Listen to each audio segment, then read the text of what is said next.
তো বন্ধুরা, আজকে হচ্ছে আমরা দেখতে যাচ্ছি কি করে হচ্ছে কোনো প্রকার কার্ড অ্যাড করা ছাড়াই আমরা হচ্ছে প্র্যাকটিসের জন্য গুগল আর্টস অ্যাকাউন্ট খুলতে পারি।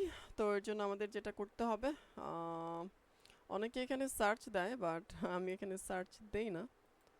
এখান থেকে ডিরেক্ট এই গুগল আর্টস, সো আমরা এখানে গুগল আর্টস ক্লিক করতে পারি। দেন এখানেও আমাদের ক্লিক করা দরকার নেই, এখানেও ক্লিক করার কোনো প্রয়োজন নেই।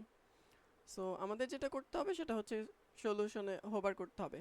জাস্ট এটা যদি আমি সলিউশনের উপরে কার্সরটা রাখি, দেন হচ্ছে এখানে কতগুলো অপশন ভেসে উঠবে। সো হোভার করার পর যখন অপশনগুলো চলে আসছে, দেন এখন আমাকে যেতে হবে কিওয়ার্ড প্ল্যানারে অ্যান্ড ক্লিক। এরপর হচ্ছে কিওয়ার্ড প্ল্যানারে যেতে হবে। So go keyword planner.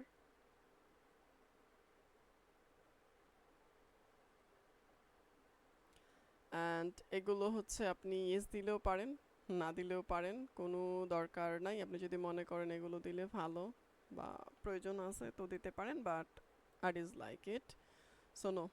আর এটা হচ্ছে অটোমেটিক চলে আসবে আপনি যে কান্ট্রিতে থাকেন সেটা, আর টাইম জোন তো অটোমেটিক নিয়ে নেবে। এই তো দেন হচ্ছে সাবমিট। সো আমাদের অ্যাকাউন্টটা তৈরি হয়ে গেছে। এখন হচ্ছে এক্সপ্লোর কিওয়ার্ড প্ল্যানার। এক্সপ্লোর মানে খোঁজা।